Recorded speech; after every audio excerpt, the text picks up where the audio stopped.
sometimes people have what it takes, but they haven't recognized it yet. Just go forward. So what do you need to do? How do you stand out? So what you need to do is be that person that's different and is bigger than you think. Rise from the ashes and fly like the phoenixes that you are.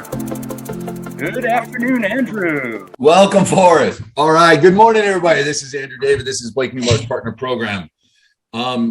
Today, I actually just have a thought for you. Obviously, reinforcing, be working on challenging yourself each and every day. Hopefully, some of you guys have your monthly challenge and you're going after that. Be sharing your gratitude with people. That's something that we've talked about over and over.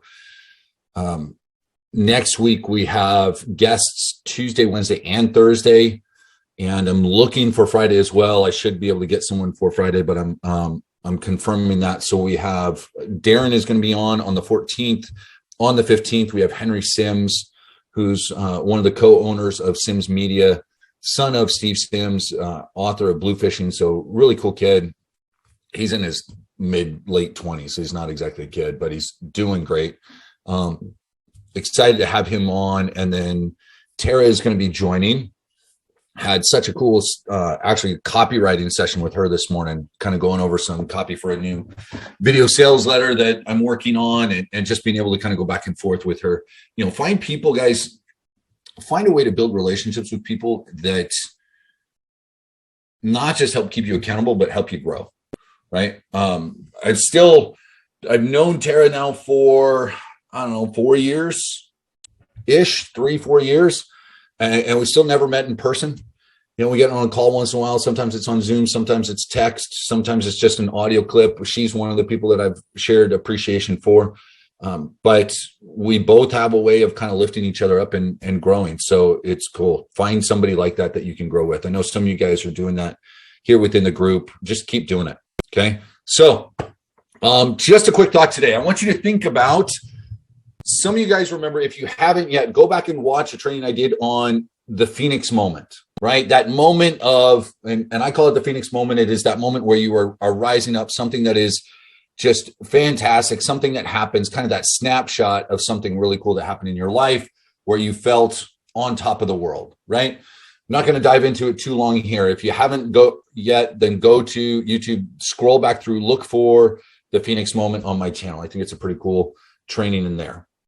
What I want you guys to do real quick, though, is imagine today a moment where you fell off the proverbial bike. You fell down. You scraped your knee, maybe worse than that. We've all had those moments. So for me, it's a moment that for years I look back on with sorrow, with disappointment. So there was, and I've shared this before, but when I was going through my divorce, there was a moment when August 25th, 2013, I woke up in the backseat of my car. I was sleeping in my car that night. Didn't know where I was going to go. Didn't have a place to stay. Didn't know what I was going to do in any sense of the word. It was one of the lowest points in my life. But soon afterwards, that car broke down on the way to a job interview on the highway.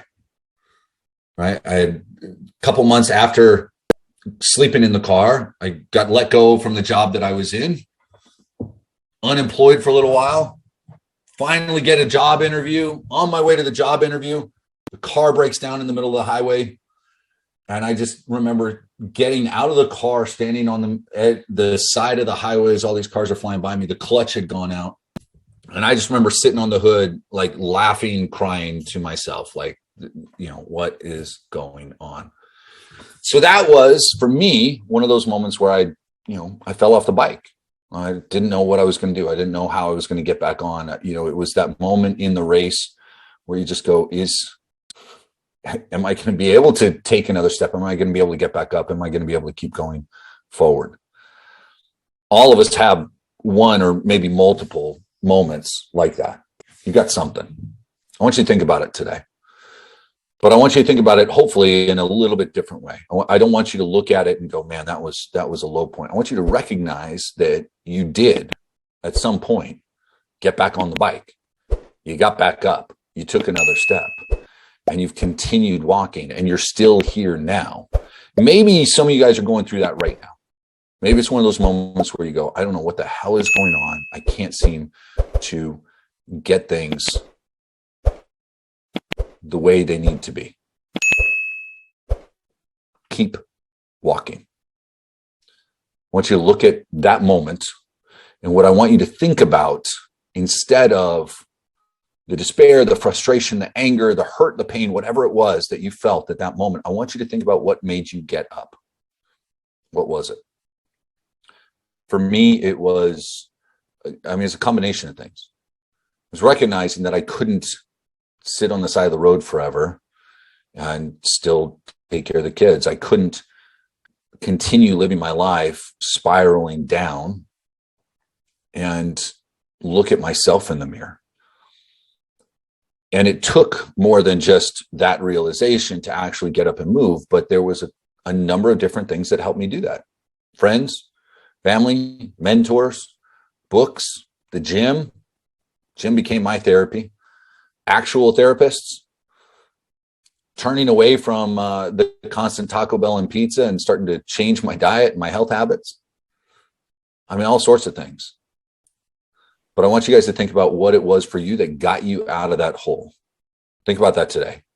Now, if you're up for it, share a couple of ideas in the Skype chat. Hey guys, at my lowest point, and we don't need to hear, we all have some horrific stories. I don't want everyone sharing their awful stories.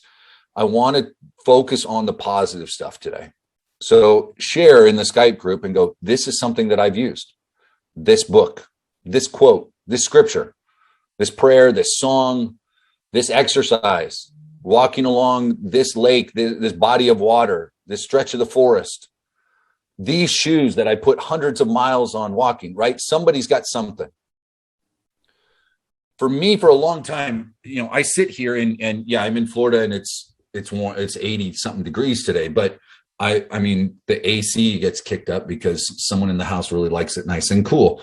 And so even though I'm sitting here and I'm in my shorts, a lot of times I'll have a blanket on my lap, right? And this was Frozen because we're big Disney fans. We got this at the Frozen Broadway show. But for a long time, I would do my calls, and not just here, in other places. I had a red blanket that I would sit here with. That red blanket was about the only thing that I had that night that I woke up in the backseat of my car, August 25th, my birthday, 2013. That red blanket is what I slept in. Now, for a long time, I held on to it because I thought it symbolized that day and overcoming. And I realized that I was holding on to it and using it as an excuse to continue to complain about that night. And so I've switched the triggers in my mind over that period of time. So it's no longer that blanket, the proverbial security blanket. It was the big leap. It was a couple of mentors. It was moments of inspiration. It was there's a couple of particular gym workouts that I still remember where I went in feeling a bit depressed and frustrated and stressed out, and where I was working out. And I don't know if any of you guys have done this, maybe running or jogging, you're on your own or you're on a bike or you're at the gym, but you're pushing yourself and your level of stress and emotions are so high that tears just start going because you pushed yourself to that limit.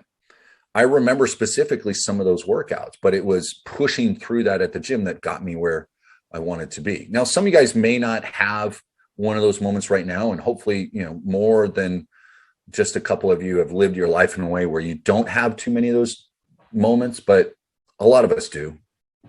Yeah, Forrest, it absolutely was. So here's what I want you guys to do today. Think about what were some of the things that help you get up and get back on the bike, to get back out in the battle and keep going. Not here, Madeline. I'm going to ask you guys to share it in the Skype group. I want to wrap this call. I want you guys to go think. I don't know this Skype. So I'm not very good in my tech. I don't. Okay. We'll get you the link. You can join there and just text. But I want you to just think about it today, guys. What brought you up out of that frustration? Okay. Guys, go out. Have an awesome day. Think about the positive side of that moment. Too often we focus on just the negative and the trial. Sometimes people have what it takes, but they haven't recognized it yet. Just go forward. So what do you need to do? How do you stand out? Yes. What you need to do is be that person that's different and is bigger than you think. Rise from the ashes and fly like the phoenixes that you